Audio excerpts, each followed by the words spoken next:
Hey, what's going on, guys? It's Jess. Happy Friday. Before we go any further, man, go ahead and hit that like button, hit that share button, hit that subscribe button, and ring that notification bell, man. Let's get this started. So, as of late, man, I've been hearing a lot of things. Sometimes when ladies say things about the gents that men are emotionally unintelligent or emotionally unavailable, guys don't go out on dates to get to know you anymore, guys don't take their time, etc. They're not healed. And in extreme cases, that men don't pay bills anymore, which I'm not going to say that off bat, a man you just met should be responsible for your financial obligations. That's not why we're here. I want to say this much, man.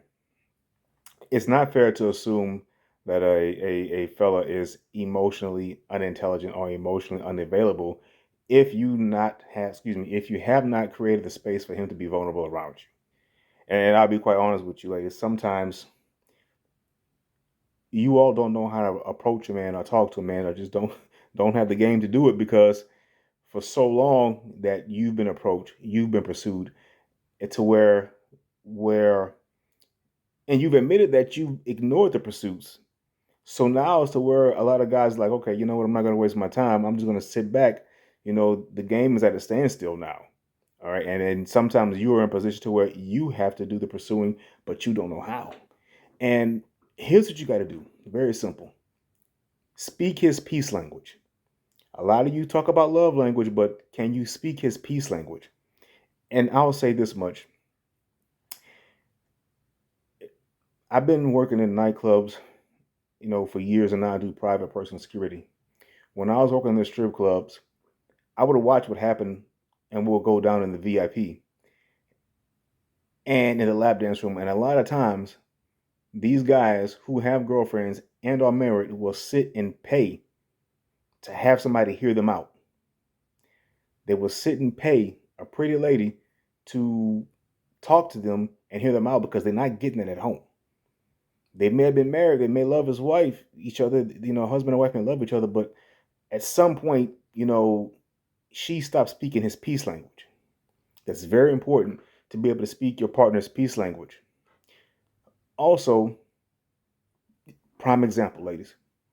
There are a lot of ladies who make thousands of dollars online via Twitch playing video games with guys, and they sit and talk and, become some sort of online gaming council to where they're talking to the fellas, and they pay this money monthly because this woman knows how to speak his peace language.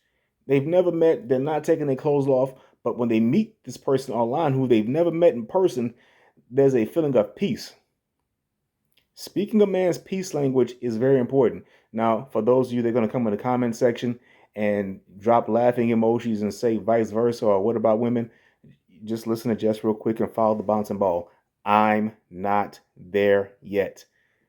But speaking the peace language is very important. I can't stress it any further than that. You may know how to speak his love language through food or whatnot, but speak his peace. When he have a bad day at work, or better yet, a prime example. When the Incredible Hulk got really, really mad, and he starts destroying things, and Hulk smash, and then he sees Betty, and he becomes very meek and humble, and he calms down. Or for my wrestling fans, back in the day when the Macho Man Randy Savage would go on a tirade and start jumping over the turnbuckles and dropping elbows and smashing, and then somebody holds up Elizabeth in front of him, and he calms down because he sees her and he became peaceful within. You have to learn how to speak a man's peace language. And I know you may say, well, oh, Jess, what about the guys that discriminate against BBWs and MILF? Let me tell you this, bro. From personal experience, I just worked a BBW swim party, I think this past August, where it was called Swim Thick. It was dedicated to women that were plus size. And the fellas were in there chasing them some BBWs. There's a lot of fellas out there that love BBWs, okay? But these BBWs, bro, some of them do and some of them don't know how to speak a man's peace language. And I will give a shout out to the BBWs, man. Like, they will shoot their shot. Like, 100% of the time, they will shoot their shot. Whether they make the shot or not, I don't know, but they will. They ain't no shame in their game. All right, guarantee. And to my MILFs, I don't believe in shaming single mothers, man. That's not cool because plenty of great people were raised by single mothers, man. Tupac was raised by a single mother, if I'm not mistaken. Shaq had a stepfather in his life, so I was never down with doing anything like that. And realistically, I know it sounds like a joke, but MILF is one of the top categories on the hub. So let's be realistic. And ladies, if he doesn't appreciate you for who you are just because you have a kid, then you don't need him and you got to move on. But what Jess is saying is that learn how to speak a man's peace language and you'd be surprised as to what can happen. You guys take care of yourself. Hit that share button, hit that like button, hit the subscribe button, hit that follow button to ring the notification bell. Take care of yourself. Excellence over excuses.